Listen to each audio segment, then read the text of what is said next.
Another day, another mass shooting at an American school in which students and teachers were murdered and grievously wounded. Um, at this point, I think the conversation is at a crossroads. We do something or we don't do anything. And so far, we've done nothing. All I can say at this point is that any Republican who supports the NRA, which is a domestic terrorist organization, anybody who votes for Republicans who support the NRA, and who thinks that their right to own a gun supersedes our right to keep our children safe from gun violence, the blood is on your hands. Let's dive in.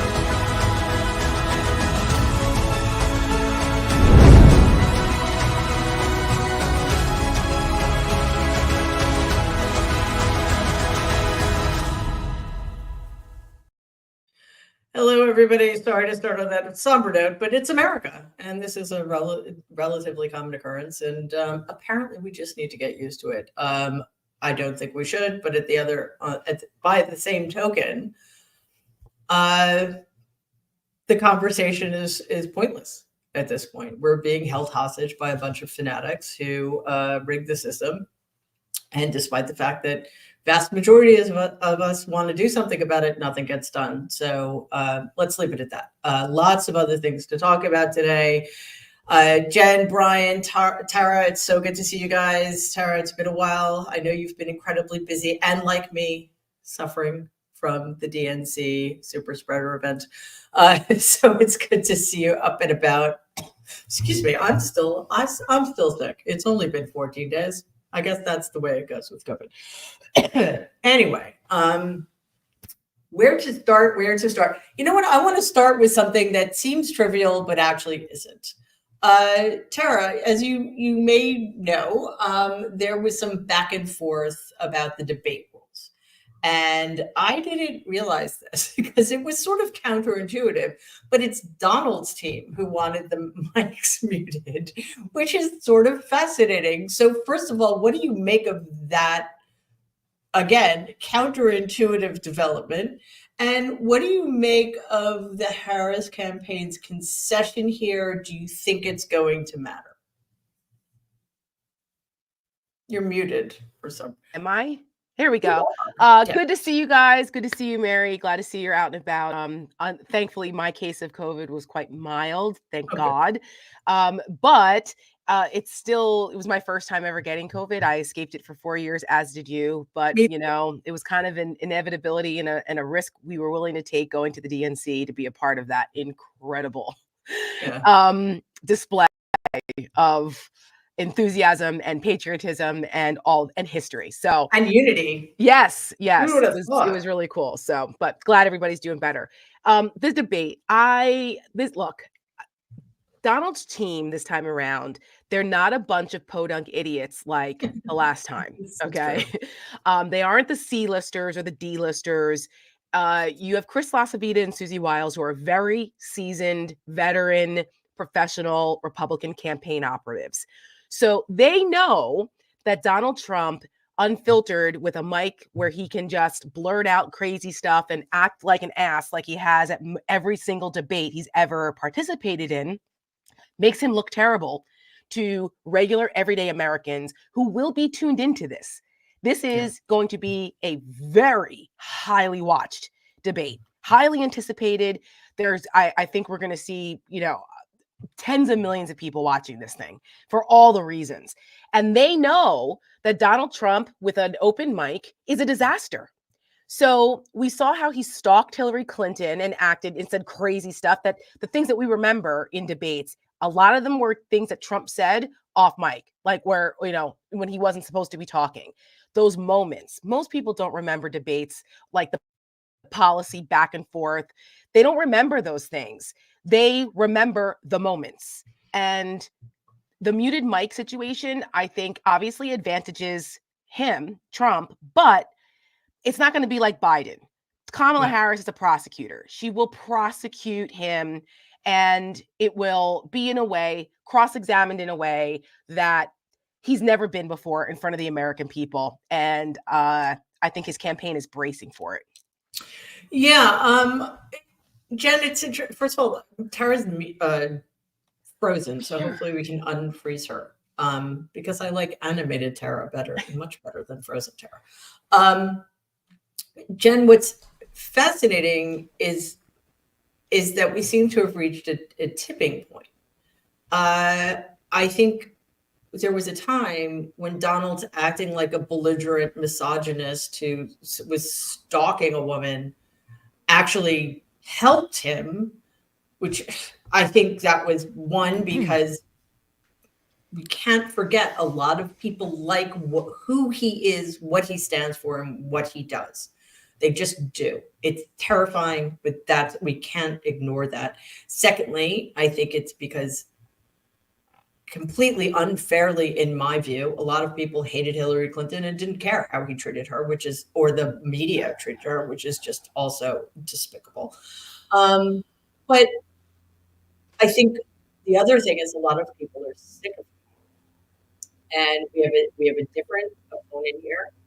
And it's also important to remember that just because we won't be able to hear it, we'll be able to see that he's continuing stupid bubbles.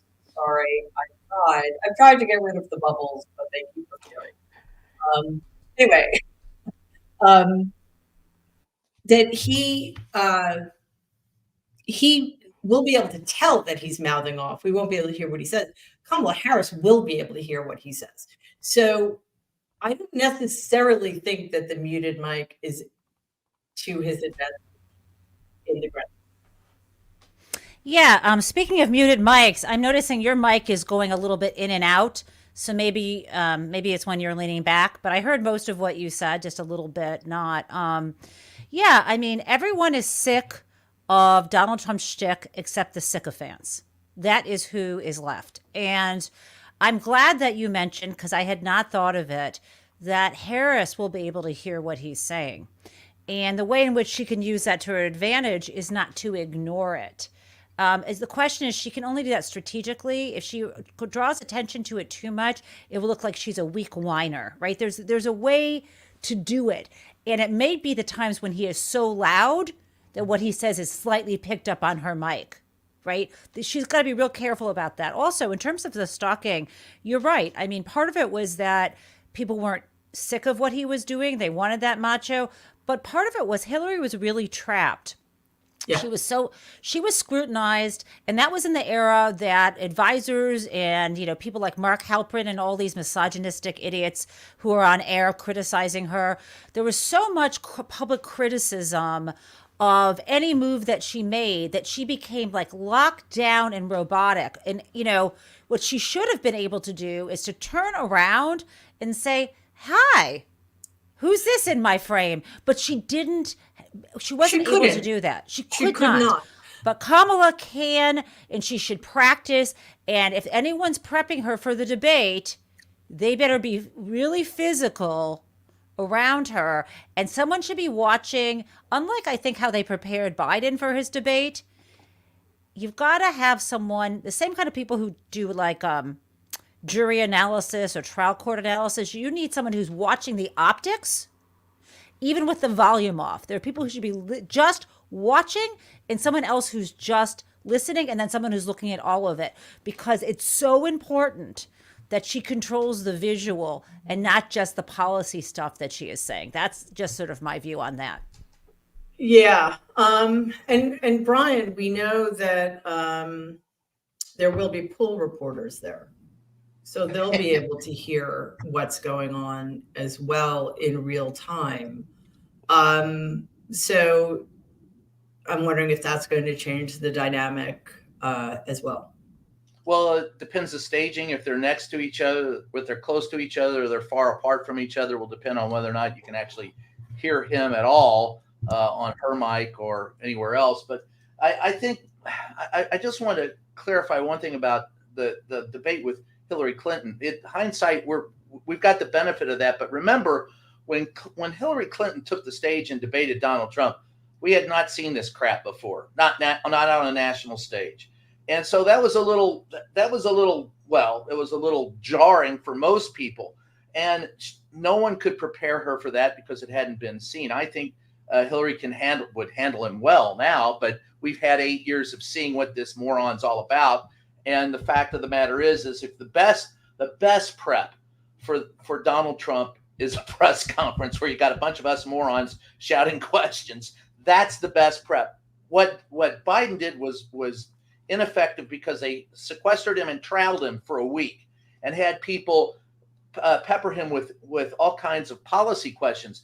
With Donald Trump, that's the wrong tactic. With Donald Trump, and I think she's a better prosecutor. As I've said frequently, she's always got a smile on her face, and I'm always wary of prosecutors who walk into a court of law with a smile on their face. They know something you don't, folks. You're done.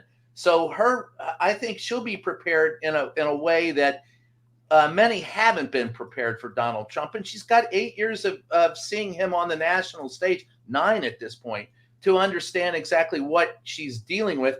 And there's nothing worse than a well-prepared prosecutor. If you're the defense, you're screwed, blue and tattooed. So I know that they're concerned, and speaking with the people in Trump's camp this week, there is, no one's talking about it openly, but everyone is terrified of how this is going to turn out. And look, all four of us sitting here know who Donald Trump is, and he's not going to be any different on this stage than he has been ever. Donald Trump is Donald Trump. He's a loathsome human being who's anti-democracy and anti-freedom, all Donald Trump all the time. I mean, he makes narcissists look empathetic. So the idea that we would expect anything different from him, anybody who does that is just silly. So at the end of the day, his performance can only reinforce those who already support him. She has an opportunity here that he does not have because of who he is. Her opportunity is clear to convince those who, for whatever reason, are still sitting on the fence that she's the better choice. And I think so far, she's stuck to the script. And if she does that and is level-headed and sticks to the script and makes her points and goes after Donald where she can, she will cement that. I think Donald Trump is already fully in panic mode. And there's nothing worse than a cornered sewer rat. And that's all he is. So expect the worst of Donald Trump Tuesday night. Expect the best of her that night. Let the chips fall where they may. And I guarantee you, Donald Trump will not at the end of the night encourage more people who are undecided to vote for him. He may chase away some of his believers who are already fleeing. So there's that for you. Yeah, and I think it's important to remember that whether Mike was muted or not during a debate was never an issue, ever, before this child, this toddler who has no impulse control and is just so rude and just awful that he can't be trusted.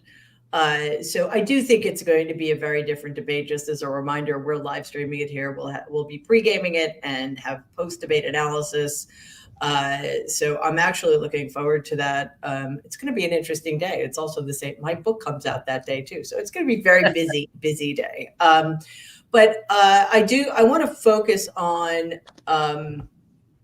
something Brian said, Tara, and a couple other things. First of all, the fact that we know that Donald Trump has hit his ceiling. And I think his ceiling is getting lower. We have no idea what Kamala Harris's ceiling is. So that's one. Actually, we have breaking news. Is it the Chutkin news, John? Okay, so just let's pause for a moment for breaking news. You're muted. Is it really worth stopping the show for? Well, maybe in the chat you missed the word that we have breaking personal news. Oh, okay. So let's wait. Let's wait. Yeah. Okay. I missed the personal. There is other breaking news. It's not about me, it's about nerds. But yeah, we can wait. I understand. So there is real breaking news. Judge Chutkan has basically said, I don't care about the election schedule. It's my courtroom. I'm going to do whatever I want. Justice must be served. Hooray, Judge Chutkan. Finally, judges who actually know what their job is. Anyway, Tara, back to the point at hand. The ceiling, and we have two other things that happened recently. Donald Trump did a quote unquote town hall. It was really just a softball interview with Sean Hannity in front of a rally crowd. And Liz Cheney came out and not just came out against Donald Trump, but crucially important, Republicans, remember, this is the step that was really important. She endorsed Vice President Harris and said that she's going to vote for her. So what's your take on all of that? Yeah. One last point about the debate, and then I'll answer those. Mm-hmm. Trump was on last night with Hannity, already bitching and complaining about how unfair the debate is and how Kamala Harris is best friends with the ABC president and her husband is best friends with the husband, and all of that, which is just so absurd. And also saying how they're going to get the questions beforehand, and so he's already laying the foundation for him to whine, bitch, and complain after she wipes the floor with him that this is going to be unfair and everything that he always predictably does and has been doing for decades. So there's that. As far as I'll do Liz Cheney first. I knew that the Liz Cheney endorsement would probably come after Labor Day. A lot of folks were asking, like, why hasn't she come out yet? And you had all these others, Republicans for Harris. Is she going to speak at the DNC? And I was trying to explain to folks, like, it would be pointless to do it that early. It would lose its luster over the summer. And there were all these other, I don't want to say lesser known Republicans, but like the amount of Republicans that are in former electeds that were coming out for Harris, that was a good time to do it because really only real political people care about that. So they're already tuned in. They're watching the DNC. So it was great to have all those Republicans there and Adam Kinzinger and stuff. Great. You wanted Liz Cheney to have her own moment. You didn't want that to get wrapped up into all the other Republicans, because she's not just any Republican. She's a freaking Cheney. This is like, there's a dynasty in here. Like, they're like the Bushes, the Cheneys, like there's a dynasty here of hardcore Republicans that you're not going to ever question her Republican bona fides. Like, it's Liz Cheney. It's Dick Cheney's daughter. So for her to do this now, I think that right before the debate, the timing was perfect. Everyone's tuned in now, and she was able to come out without being watered down by anybody else's endorsement. Mm-hmm. And your point that she said, not only am I not voting for Donald Trump, but I am voting in the affirmative for Kamala, also differentiates her from some of the other former Trump appointees and folks that worked for him, like Bill Barr or John Bolton. Bolton likes to hear himself talk all the time, and he takes these sanctimonious positions on things and talks about how horrible Donald is. But I'm going to write in Dick Cheney, I think he said, right? Or something like that. Dude, that's no different than just voting for Trump, you fucking coward. If you're going to be that, you know what I mean? Like, if you're going to be that, that forceful about how dangerous Donald Trump is, and I worked for him, the guy is terrible, blah, blah, but you're not going to vote for Kamala, then you're just as bad. Shut up. I don't care what you have to say anymore. So, and Bill Barr is another one, the same one. Oh, well, now I'm going to vote for him. Really? Same thing with Pence. The guy tried to have you killed and didn't care. And Pence is going to write it on McCain because that's going to have an impact. Yeah, that's going to freaking matter. I'll never understand the weak need, the cowardice of these men. They are really something else. Once again, leave it to the woman to stand up and do the right thing when it matters. So as the lone man in the room, there are some men who have stood up to Donald. To your point, Tara, we're talking about Republicans. Yeah, we're not Republicans, but I mean, there have been some, right? Obviously, Kinzinger and others, and Jeff Duncan, and but mm-hmm. I'm saying overall, the ones that are that like the Boltons and the Barrs and those guys.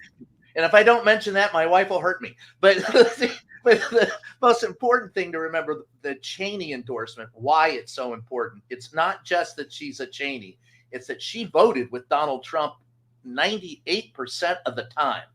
That's on policy. I mean, so those people who are going, Donnie, she's going, no, not Donnie. I may agree with you all, but that's a key component to this that I think the Democrats are going to take advantage of, or at least I do know that the GOP members for Harris will take advantage of. That whole group with Joe Walsh and Adam Kinzinger and all of them are making hay out of the fact that, hey, Donald Trump is a felon. He is a terrorist. He is a traitor. And by God, that's why we're not voting for him and why we're voting for Kamala Harris. So and you left one thing out. Policy, right? Brian, he's also a policy election.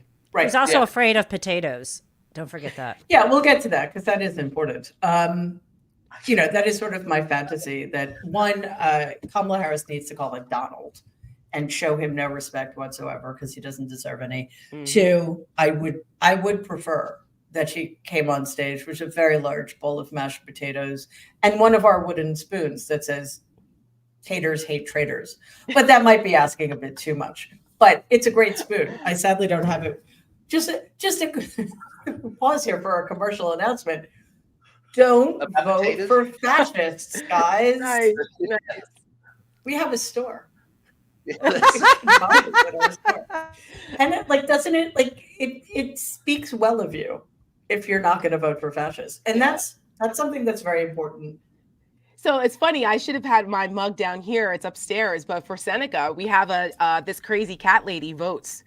So we also have this crazy cat lady votes, this childless cat lady votes, and cat ladies vote. So we have all the cat lady stuff over at the Seneca since we're run by cat ladies. We have a showcase.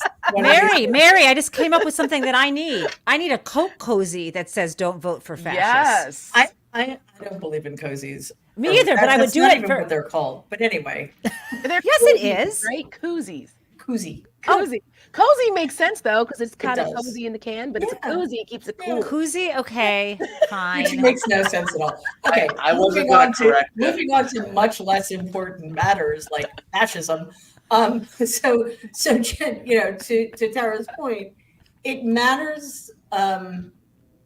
Just saying you're against Donald Trump and then saying you're going to vote for him anyway. That's just performative. You're not a serious person at that point, and the importance of Liz Cheney saying this can't be overstated because of the fact that she's from this American Republican dynasty, and because on policy, she is as hardcore far-right Republican as you can get.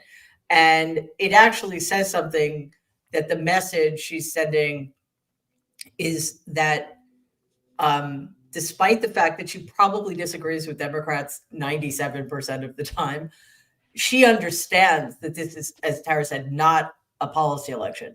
This is fascism versus democracy.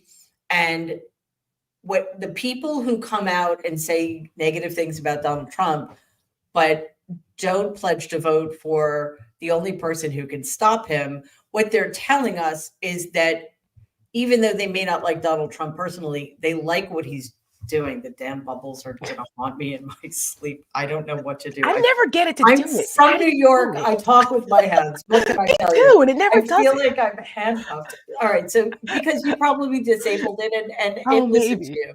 I've disabled it 3 times. And that's so funny. It's like Beetlejuice. It shows up every 3 times, right? Right. It's so true.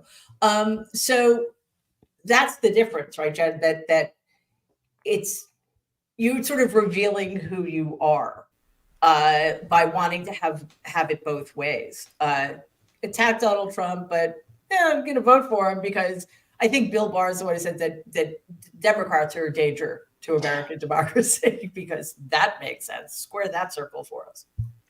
I'm not really all that good at squaring circles. It's impossible. It's actually impossible because if we just look at the 3.1415926 blah blah blah, we understand that a circle is only a portion of a square, and it's just not going to be possible for me to do that, Mary. So move on to okay. Non-geometric. Okay. You can't have it at some point. You don't get to have your cake and eat it too. right? Is this not?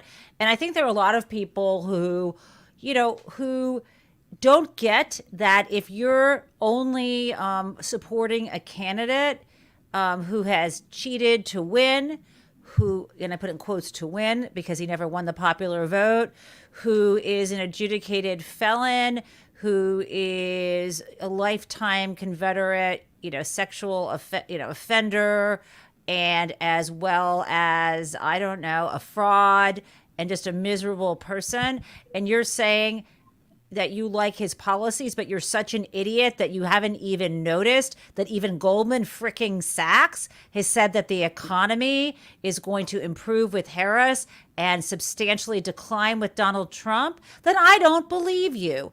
It's not that the racism and the misogynoir and the sexism and the rapiness and the idiocy and the crudeness and the traitorous behavior, etc. It's not as if that is a bug. That is a feature, because when we unpack what you say you stand for, the only thing that he's ever delivered is tax cuts for the rich and ending abortion. So basically what you're saying is anything else you're looking for in Donald Trump doesn't exist. So you're saying you hate women and you're a selfish MF. Okay, I don't want to, that's who you are if you won't vote for Harris. Thank you very much.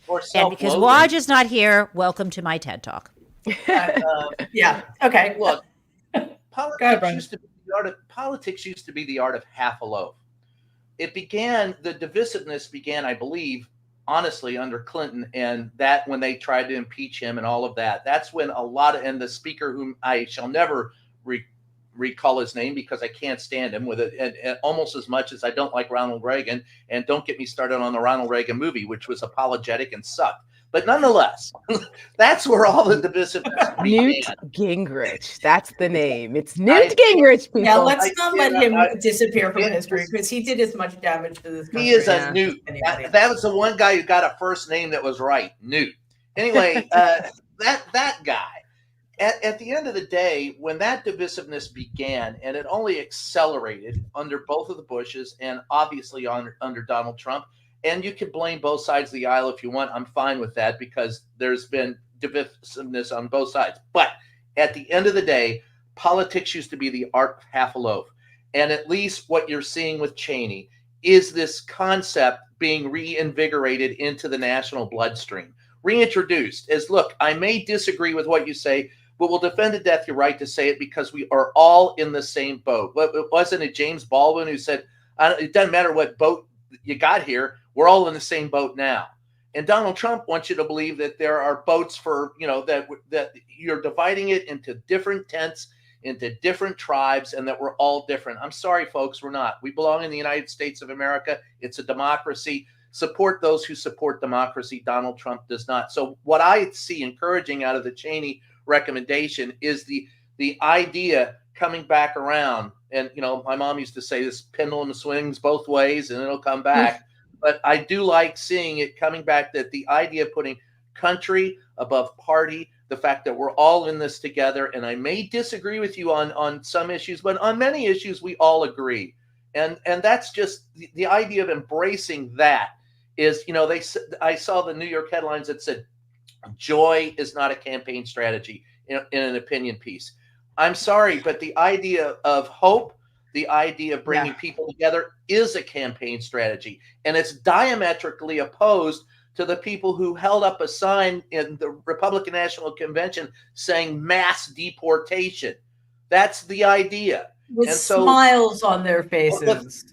Very white smiles on their faces. I won't go there. But yeah, I did go there. But at the end of the day, embracing what she's doing, I think that's a very, very, very well-timed, well-placed, well-articulated political move to remind people that we're all in this together. Yeah, one would hope, Tara, but clearly we're still very divided. It's not 50-50. It's probably more like 60-40, but we have, that's a lot still. It's a lot. And, the problem with how can I say this? Because the reason I have trouble articulating this is because it scrambles my brain. The fact that this election is still close, it boggles my mind. I know. And I think one thing we need to start doing is figuring out why. Donald Trump has nothing to offer this country except more division, hatred. Sorry, it's just extraordinary. He has no policy positions except tax cuts and cruelty towards people who are immigrants or who are minorities of any kind, really. And abandoning our allies overseas, pro-Putin, destroying and NATO, being a traitor, isolationism, and wanting to place tariffs on things and tank our economy, fascism, oligarchy, all that, etc. And I think we need to go at this from every single angle that we can, including the injection of hope and joy and fun. I've said this before, but I think one of the reasons Vice President Harris has gained so much traction and has not yet hit the ceiling is because, without even being aware of it, we have all lived on this very narrow band of human experience and emotion for 8 or 9 years. It has been grim. It has been sad and depressing. It's just been anger and rage and fear, both politically and realistically. COVID, we've been alone. We've been isolated personally and as a nation. And, basically for 4 years, President Biden has been fighting on all fronts, not just to fix everything, but to make sure that the fascists don't continue to encroach upon our democracy. And they keep encroaching upon our democracy because they've been enabled by the entire Republican Party and by corporate media. So I think it is, is joy a strategy? No. But is it necessary? Yeah, it's necessary. We can't live in the darkness forever, for God's sakes. Then they win. Well, yes. And not only that, because of the environment we've been in since Donald came down the escalator in 2015, 9 long years of this, the country is craving positivity. We are desperate for it. Look at all the horrible things that are happening, from the school shootings and the mass shootings that are multiplying, it feels like, every year, getting worse, to, like you used the COVID example, and the isolation that so many people felt during that awful time. All of these things, and then on top of just the ugliness that Donald Trump and MAGA has unearthed in this country. Look at social media. It's a cesspool. Like, this is, it's like we can't have nice things. And they've all of these things have been, our country's been inundated with it, that when you have Kamala Harris and Tim Walz come in as joyful warriors, people, it's a breath of fresh air. It's pure oxygen being injected into our politics. And people are like, you know what? I don't really give a fuck about the tax cuts anymore, or about, like, I don't know, what other stupid policy issue that they're arguing about. It's like, it's a feeling. A lot of people vote on emotion. They actually don't vote on policy. They say that, but it's emotional. That's why that's why pollsters for years have asked the question, who would you rather have a beer with? What difference does it make if it's all about policy? It's not. It's about the feeling, the connection. Do you think this person listens to me? Do you think they have my best interest at heart? Do you think they're going to create a future for the country that I want to be a part of? Whatever that looks like, but it's a feeling. So I know that they all often say hope is not a strategy. In normal circumstances, that's true. However, hope this time around, I think, is a major part of the strategy, because Donald Trump is doom and gloom. There's no hope. There's no positivity in a Donald Trump America, but there is in a Harris Walz America. And we may not agree on all the policies and how you get there, but I think most people would rather have the hope, right? America was founded on the idea of a more perfect union. It's always been about us working together to achieve something positive. That's why Ronald Reagan, sorry, Brian, but that's why Reagan was so successful in the way they were able to manipulate that. Whatever, but it worked. Okay, it worked. That's why Morning in America was a powerful ad. Like all of that, people crave that positive stuff. So, you know, that's true though. It's so true. And so it doesn't. Emotions aren't rational. So sometimes, it can be a little crazy. But even the idea of hope, and Mary, you know this, like the Seneca Project, we're getting ready to release a new ad today called Hope. And it's going to target, we're targeting the girl dads this time, but it's about IVF. And it's about how that gives families hope and how Donald Trump and MAGA want to take that away. Let's add that to the laundry list of things that Trump wants to take away from us as a country. So this is all and the fact that Tim Walz's daughter's name is Hope too just puts it all together. It's great. So stay tuned. That's a football coach. I'll have a beer with him anytime. Yeah. I mean, it's like you just want to he's America's dad. Donald Trump is America's nightmare. Donald Trump is a degenerate. Harris and Walz are decent. Yeah. That's the difference. So, and Vance is a degenerate too. Absolutely. That's a fat freaking guy. I'm telling you, he hates women. I mean, his anger toward his mother and his disdain for women because of his anger toward his mother and the fact that she decided to pop Percocet instead of being a parent has ruined this guy. Has ruined him. And it's on display every freaking day. And I'm sorry. Well, I'm saying his anger, his unresolved anger issues and trauma from his childhood has ruined him. And now the American people are watching it on display and they need to make a decision. Do you want someone who has unresolved childhood issues and anger toward women because of what happened to him, and another guy who has unresolved childhood trauma issues because of his father and mother treating him the way they did and loveless?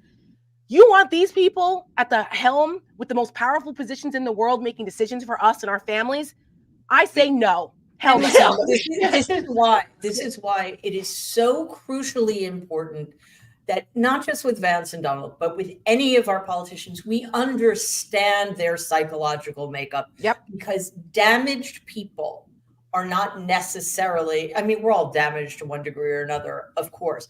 But people who are damaged and never resolve their trauma, who never face it, who never grapple with it, can become dangerous to other people. And that's where we are, because neither of these people was properly vetted. They were allowed to just show, their facade was believed to be real. And it's so incredibly dangerous. So Tara, your ad is premiering. Is it on Deadline White House this afternoon? Well, it was, but as of like 5 minutes ago, I just found out that it's not now because of all the breaking news. So we're scrambling a bit to figure out what we're doing, how we're doing that. That's why I couldn't show it today, like right now. Yeah, of course. But we're going to figure that out. I think we're probably just going to release it today anyway, and then we're going to push it because this is Reproductive Freedom Week for the Harris Walz campaign. They're on their bus tour doing that. So that was partially why we were doing it this week. But also Donald because that's not an issue. Donald exactly. No, it's resolved. I'm going to be great for women and women's rights. So let's move on. No, because we know you're full of shit. You're a liar. We've seen all of the history of what Donald Trump has said. Like to Jen's point, his two biggest accomplishments were tax cuts and taking a right away from women. So we don't believe you. So fuck off. We don't believe you. And we're going to make sure that moderate women particularly. Yeah, well, we can. See, that's the difference between what we do at Seneca than what the campaigns do, right? The campaigns have certain guardrails. They have to kind of be genteel on some things. We don't.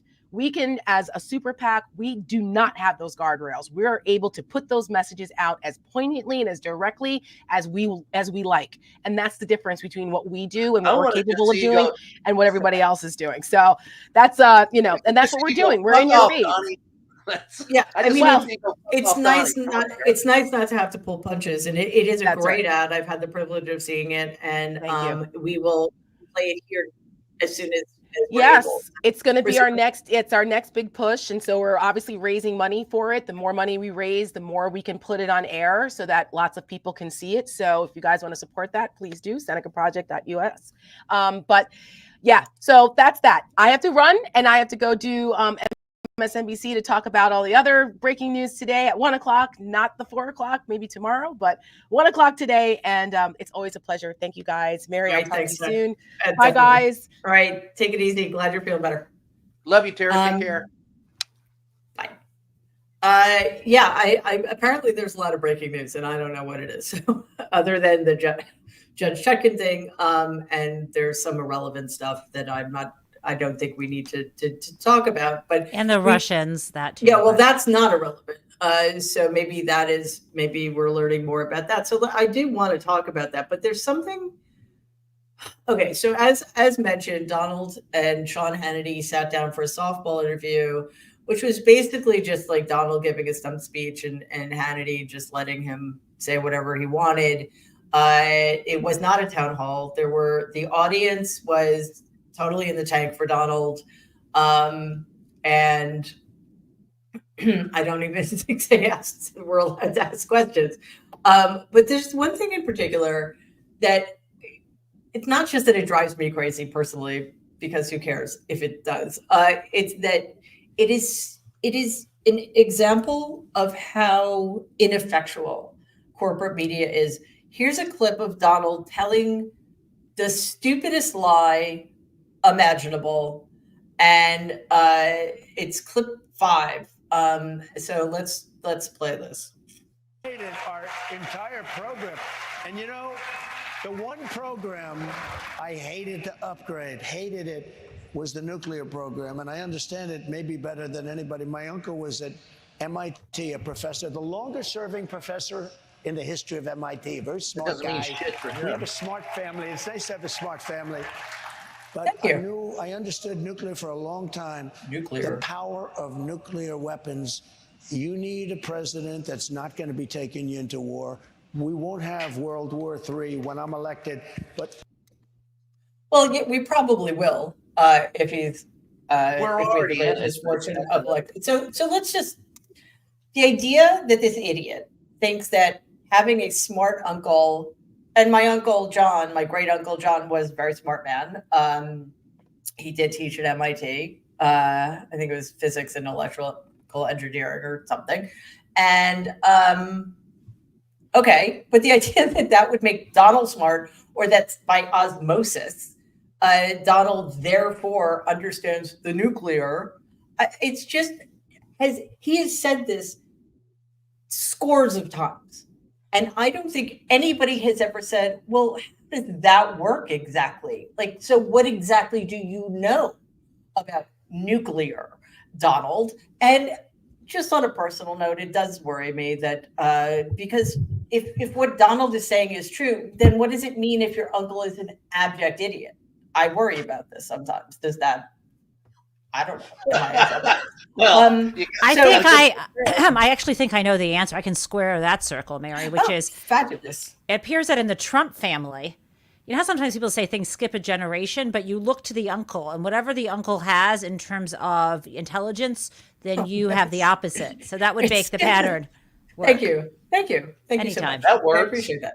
I'm good yes. with that. So it's just like Brian. It's just another. It's, to me, the most obvious example of something hanging, like it's a. I can't think of the word because my brain still isn't working. But it's like so easy to push back on that one. What do you mean your uncle was? Who cares? Like, what does that have to do with it? Tell us something specific. You know how it's like it's related to his often saying, "I know more about X than anybody." Okay, share with us your wisdom. Yeah. Donald. Like during the debates when he said he would end the war in Ukraine between the election day and inauguration. How? That's it. All you had to say, one word, how. And it was never said. So, yeah, your point at the beginning was about us and the press. And, that's actually what we have to understand is that, and you know this better than anybody, Donald Trump doesn't always say the same thing twice, and he'll lie to one group of people, tell another lie to another group of people. He said something very similar to this one time in the Rose Garden, and it was me, Jim Acosta, April Ryan, and I think John Carl from ABC. All four of us followed up and said, basically, I understand nuclear weapons. How? Why? So, but he didn't say the exact same thing there that he says in front of a bunch of his people that he's grifting. He tried to equivocate and run away from it a bit. It's like when I asked him, how come you keep saying that you're the law and order president and you keep breaking the law? And he turned around and ran off stage. He doesn't want to face those questions. That's how he usually deals with the press. And then we don't report that because we don't have an answer. We don't have a soundbite to use. You just have the reporter asking the question, and it looks self-serving, we believe, if we ask the question and see him run away. I think sometimes it's effective to show that, and it should be shown. But the fact of the matter is that Donald Trump will never say in front of that group of grifter that he's grifting the same thing he would say in front of a bunch of press people. But at the same time, to your point, we need to press on that more and more, because the simple fact of the matter is you cannot let, I know you don't want to talk about, I just want to use this as an analogy. We don't want to talk about the mass shooting, but we've become so numb to mass shootings that we do not report on them enough. We don't go after it enough. And we do the same thing with Donald Trump. After a while, these things become as horrific as they are. We normalize them. This is the temperature of the water. News is what's new and different. So this is not new and different. This is Donald Trump being an ass. He's always an ass. Unfortunately, you can't normalize these things. It's not normal. Donald Trump is not normal, and mass shootings aren't normal, and you cannot normalize them. You have to go after them all the time. And Brian, that is to me the greatest failure in this whole debacle. Donald Trump has done dozens of horrific things. Any one of those would have tanked and has tanked other campaigns. But because he's done all of them, he's immune. It drives me up. Well, I'm right there with you. We're on the same wall. I don't know how to. Are you there? Did we lose you? I don't know how to address it any other way other than that we're all on that wall, and I'm screaming at members of my profession to come join us and get a higher level on the wall, look down and see what you're seeing. This is not normal. You cannot normalize it. It's the most frustrating thing as a reporter. Yeah, and it's again the failure. Can you hear me now? Yes. Yeah. I was just talking until you came back. No, it was well covered.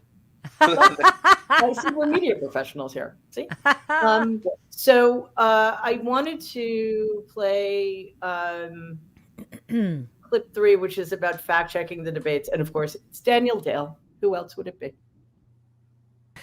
Let's start with this claim about Iran and terror. Listen.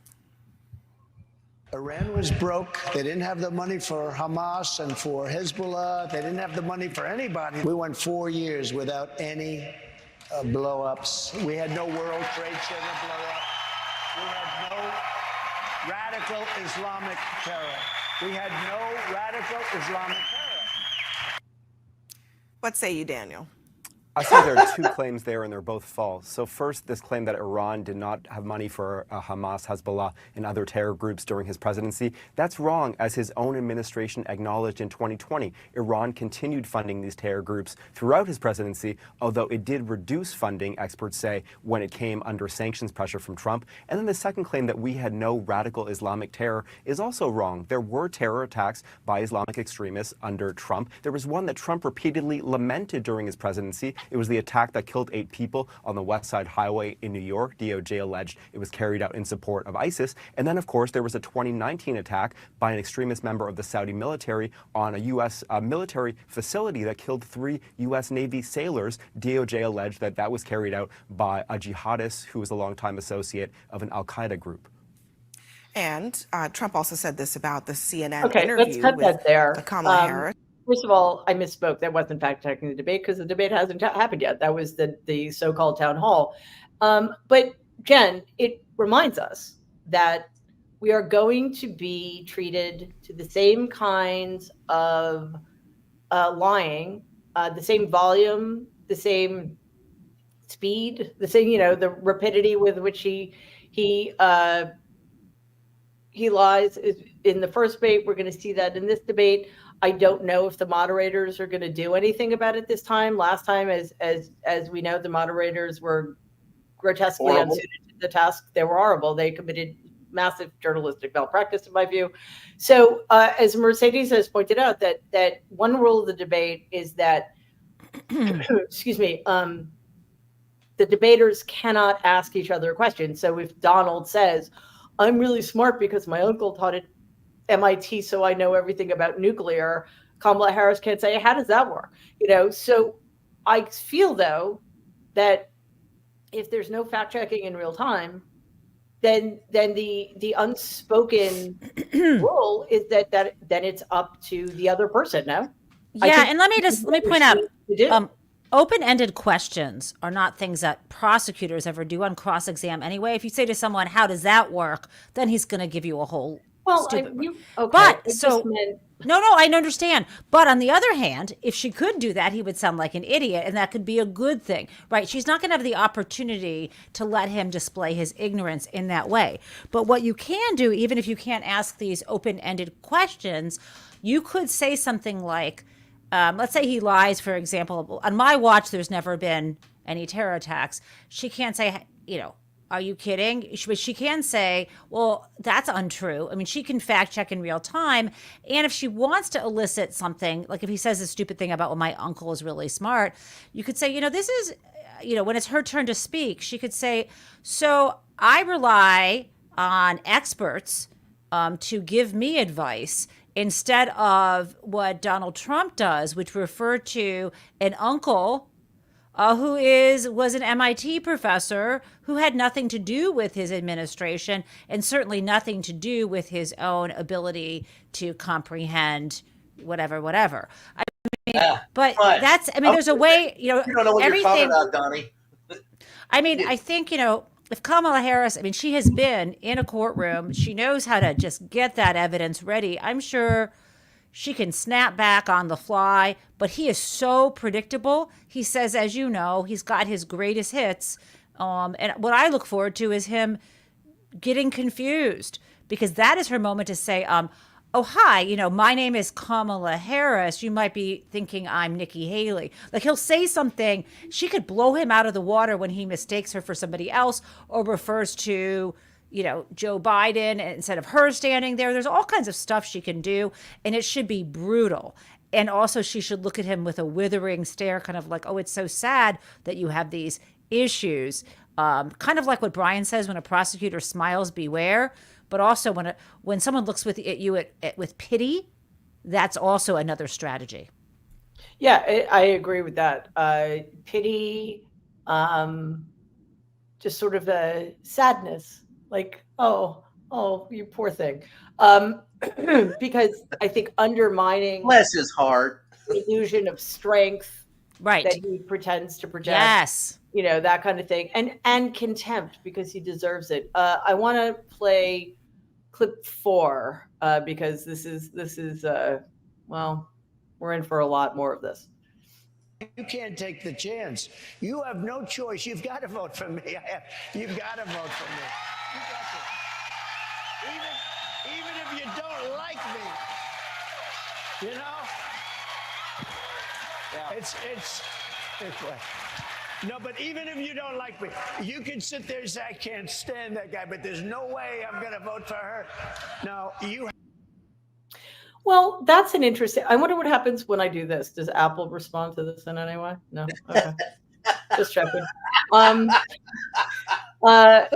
So I think that's appropriate. An interesting shift. First of all, clearly he's desperate, and I think what the Democrats need to do is say, fill in the blank. If you don't vote for me, you have to vote for me, because otherwise I'm going to prison for the rest of my life. Because again, he does nothing to explain to people how he's going to make anybody's lives better because he doesn't care about making other people's lives better. But then there's that weird, even if you don't like me, not long ago, Donald never would have imagined that that's even within the realm of possibility that somebody wouldn't like him. The sad thing is that everybody in that audience does like him because they probably had to take a quiz. But do you feel a little bit of desperation creeping in here? Yeah. Not only is it desperate, but look, having covered, his campaign and then his presidency and now this campaign, there is a huge difference between when he first walked down that golden staircase or whatever and now. And his back is against the wall. You can see the panic in him. He has not fully come to grips with did Jen just disappear? Has not fully come to grips with, there you are. It hasn't fully come to grips with all that the Harris campaign has been able to do, and the motion on that side, and the emotion on that side, and the momentum. He is not only desperate, but he has fewer and fewer arrows left in his quiver from which he can draw. And so when he's saying there, you got to vote for me even if you don't like me, you know him better than I do, Mary, and you nailed it. That guy's begging you to vote for him. That's what he's down to.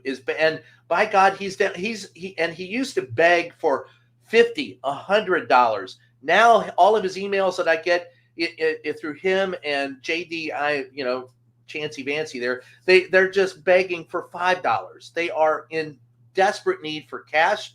They have screwed the down ballot. There are Republicans that are upset with him. They're really the biggest upset I've heard from Republicans recently is the fact that Laura Trump went out and made a music video, and apparently she's more worried about her potential music career than this particular race. And so he's got a lot of people lining up against him that hadn't before, including what's left of the hierarchy in the Republican Party.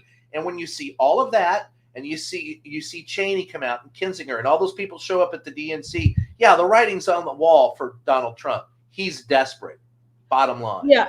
And it's sad to see, by which I mean, I'm kidding. I was being very sarcastic. I know.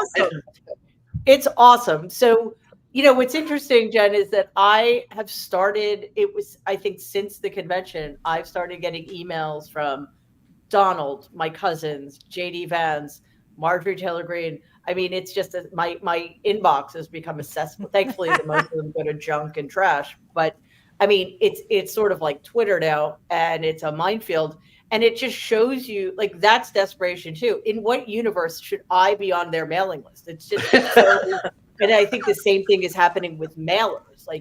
They're just trying to flood the zone.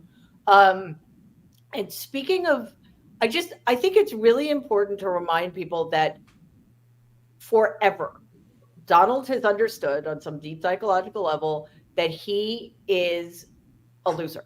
And it's this, on the one hand, to compensate for that, which is complicated, and I'll get into it another time, but he acts like he's better than everybody else. He deserves to win no matter what, even if winning, he has to cheat, lie, and steal. Right. Mm-hmm. And we see that happening. It's happened in every election. He's pre-rigged it. If he loses, it's stolen from him. Even if he wins, votes were 3 million immigrants voted illegally in 2016 because he didn't win the popular, et cetera, et cetera, et cetera. And now, and we'll spend more time on this next week because we have to go soon, but I think it's worth mentioning. We now know that Russia is getting involved. Russia. Giving millions and millions of dollars to right-wing influencers like Tim Pool and Charlie Clerk, the worst of the worst. So that's another, arrow in their quiver, is it not? I mean, absolutely. And this is just, I know we'll get into it next week, but I did talk about it this morning. This is the tip of the iceberg. October surprise has started now, and I think there's much more to this than we can even imagine. And then I don't want to be like one of those people, but I'm going to be one of those people. But will it matter? in the ballot box. That's sadly where I am at. We still have to hit the ground. We are behind. That has to be the attitude. We can win, but Jesus, I mean, what will it take? What will it take? I know the answer to that question. The only Votes. I mean, I'm not saying that we're not going to win. I believe we will, but we have to act like we're 5 points behind, as Jen said. This is too close for comfort. We need to pull out all the stops, of course. And we can still win even with the entirety of the Republican Party and all of corporate media against us, no question. But we have to work our asses off because we live in a very broken country in which somebody like Donald Trump is still running neck and neck with a candidate who was infinitely superior to him, which it was the case in 2016 and 2020 as well. Let's remember, Hillary Clinton was and continues to be the most qualified person for the office of the presidency in American history. And that wasn't enough. However, one thing that could happen that would end this is if he has a meltdown, a public meltdown so significant that there is literally no coming back from it, and it will force Republicans to abandon him because they will see no path forward. Hopefully, the debate will be. I would buy tickets for that. I mean, try and pick up the pieces for, and that's what he deserves. That's what he deserves. So, yeah, fingers crossed. I mean, I know for anybody who thinks that's mean, Donald Trump is responsible for the deaths of over 1 million Americans because of his willful mishandling of the COVID crisis. He kidnapped and incarcerated children in camps, some of whom have not yet been reunited with their families because they fucked it up so badly. He has enabled fascists like Stephen Miller and Steve Bannon. He is a horrible human being. He's destroying this country, and he doesn't care about anybody but himself. The man deserves no grace, and he has none to give anybody else. So, if you think we're being too mean, nobody has deserved it more richly than Donald Trump has. Okay, we ran a little long, but thank you all so much for being here. It's good to be back with you. Tara, good to see her. It's been a while. I'm glad she's feeling better, and we cannot wait to share the Seneca Project's new ad with everybody. Brian, Jen, thank you all so much. Thank you both so much. And to all of you watching, couldn't do it without you. We wouldn't do it without you. Please subscribe to the channel. It's really important that we get our subscription numbers up and kind of expand our reach. And don't forget, don't vote for fascists, damn it. And to prove that you're not going to, buy a mug. It's awesome. Makes everything taste better. Okay, guys, thank you. Have an amazing weekend. We will see you next Tuesday here for Nerds. Morning Jen is, I think it's Thursday, right? So the Morning Jen tomorrow morning, 8 a.m. Eastern. Brian's Reverse Show is coming Saturday. All good stuff coming your way. So I will see you Tuesday. In the meantime, please, everybody, stay safe and be kind.